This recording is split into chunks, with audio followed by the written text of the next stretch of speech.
নমস্কার, আপনারা দেখছেন বীরভূম টিভি বাংলা এবং আমি আপনাদের সাথে ষষ্ঠী দেবাংশী। এই মুহূর্তের সবচেয়ে বড় খবর, 2016 সালের এসএসসি নিয়োগ নিয়ে যে মামলা এতদিন সুপ্রিম কোর্টে চলছিল, সেই মামলায় আজ সুপ্রিম কোর্ট স্পষ্ট জানিয়ে দিয়েছে 2016 সালের এসএসসিতে নিয়োগপ্রাপ্ত পুরো প্যানেল বাতিল করা হলো। শুধুমাত্র ক্যান্সার আক্রান্ত সোমা দাস ছাড়া বাকি 25,752 জনের চাকরি বাতিল করলো সুপ্রিম কোর্ট। আপনারা জানেন, এর আগে কলকাতা হাইকোর্টের ডিভিশন বেঞ্চ 25,753 জনের যে প্যানেল এসএসসিতে শিক্ষক এবং শিক্ষাকর্মী নিয়োগের 25,753 জনের প্যানেলটিকেই খারিজ করেছিল কলকাতা হাইকোর্ট। সেই রায়কে চ্যালেঞ্জ জানিয়ে সুপ্রিম কোর্টে গিয়েছিল রাজ্য সরকার এবং এসএসসি, এবং তার সাথে সাথে চাকরিহারারাও সুপ্রিম কোর্টে পার্টি হয়েছিল। সেই মামলার শুনানি চলছিল এতদিন। আজ সেই মামলার গুরুত্বপূর্ণ রায়ে 25,752 জনের চাকরি বাতিল করলো সুপ্রিম কোর্ট। শুধুমাত্র ক্যান্সার আক্রান্ত সোমা দাস নামের একজন শিক্ষিকা, তিনি ছাড়া বাকি 25,752 জনের চাকরি আজ চলে গেল সুপ্রিম কোর্টের এই রায়ে। অযোগ্য চাকরি প্রার্থীদের যে তালিকা রাজ্য সরকার জমা দিয়েছিল, এদের প্রত্যেককেই টাকা ফেরত দিতে হবে। বাকিদের ক্ষেত্রে অবশ্য টাকা ফেরত দেওয়ার কথা সুপ্রিম কোর্ট বলেনি, কিন্তু যারা অযোগ্য হিসাবে চিহ্নিত তাদের প্রত্যেককেই টাকা ফেরত দিতে হবে।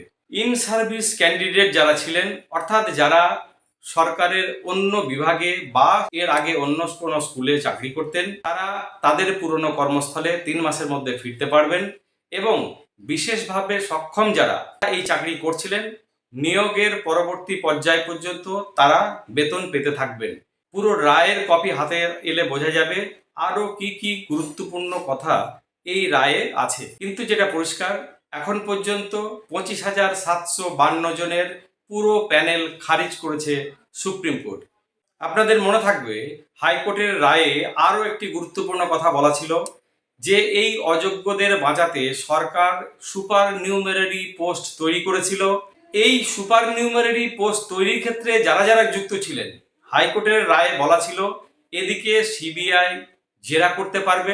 যে সমস্ত আধিকারিকেরা এবং মন্ত্রিসভার যেসব সদস্য এই সুপার নিউমেরারি পোস্ট তৈরির ক্ষেত্রে যুক্ত ছিলেন, তাদের সিবিআই যে কোনো সময় জেরা করতে পারবে।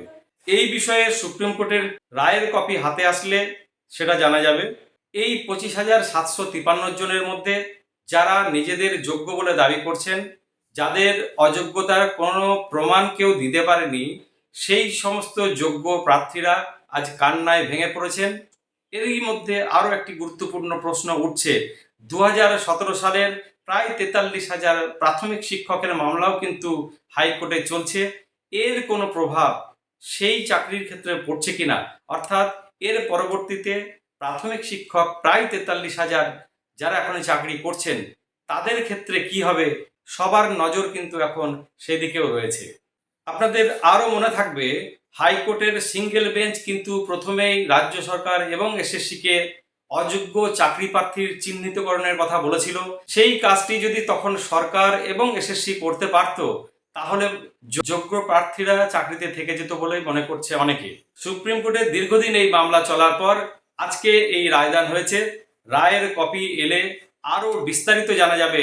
তবে এটা পরিষ্কার, 25,752 জনের চাকরি গেল। ইন সার্ভিস ক্যান্ডিডেটরা তারা তাদের আগের কর্মস্থলে ফিরতে পারবেন। শুধুমাত্র ক্যান্সার আক্রান্ত সোমা দাস, তার চাকরিটি বহাল আছে। বিশেষভাবে সক্ষম যারা, তারা নিয়োগের পরবর্তী পদক্ষেপ পর্যন্ত বেতন পেতে থাকবেন।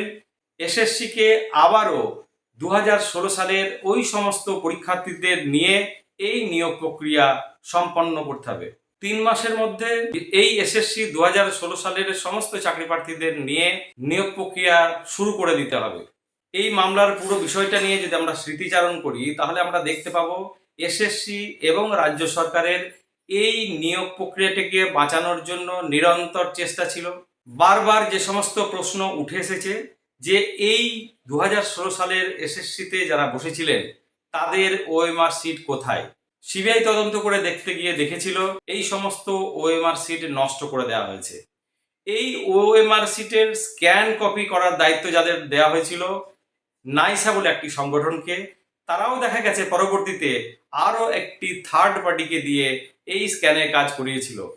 সিবিআই সেই হার্ড ডিস্ক উদ্ধার করতে গিয়ে দেখে সেই হার্ড ডিস্ক এখান থেকে অন্য জায়গায় প্রায় পাচার হয়ে গেছিল এবং গুরুত্বপূর্ণ নথি যে সমস্ত হার্ড ডিস্কে ছিল সেগুলো নষ্ট করে ফেলা হয়েছে।